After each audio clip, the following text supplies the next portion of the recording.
Okay, guys, today we're going to be talking about a way to solve word problems using the acronym PLANS.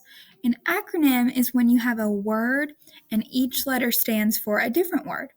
So we use the word PLANS to help us remember the order of how we're supposed to solve a word problem.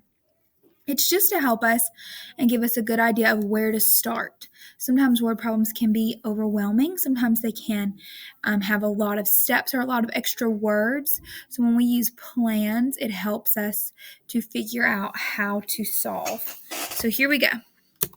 So when we spell plans, the first letter is P, and that means problem type. Are we adding or subtracting? Read the question, think real hard. Are we going to have more at the end or are we going to have less at the end? That helps us know if we're adding or subtracting. Decide before you do anything else if this problem is asking you to add or subtract. Are there more at the end or less at the end? All right, the next letter is L for label the problem.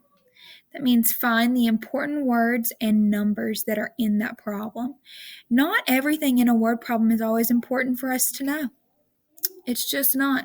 We don't have to know everything in the word problem. So when you're labeling, make sure that you're reading it and really thinking about what's important. This does not mean just circle all the numbers. That is not what it means. Really think about what's important here. Sometimes they'll put extra numbers in a word problem just to make it tricky.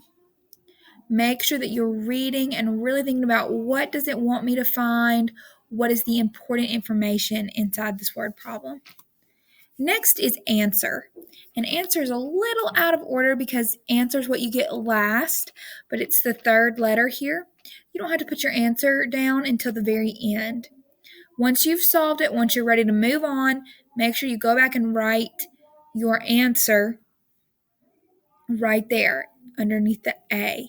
And again, you won't be able to do these in order all the time. Answer will have to come last. Let's think on the next one, which is our number sentence.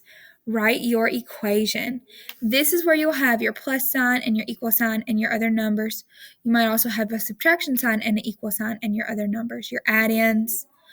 And this is where we will write our number sentence. It's important to have a number sentence in every problem because if you do not have a number sentence, it's difficult to tell where your brain is. Your number sentence is the most important thing that you write down in plans. Okay? So you take all the information that you already know, you labeled it, you've decided what they want you to do with it, and now you put it together in a number sentence. A number sentence is really going to govern how and what you're going to do with the rest of the problem. If you don't have a number sentence, do you even know what you're doing? You have to have a number sentence.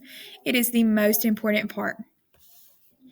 Then our last letter is S for strategy.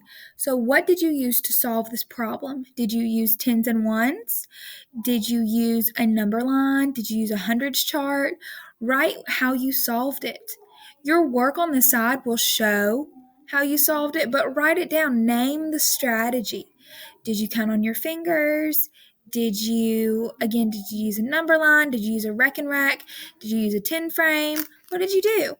So write the strategy of how you're going to solve the problem. You can have more than one strategy.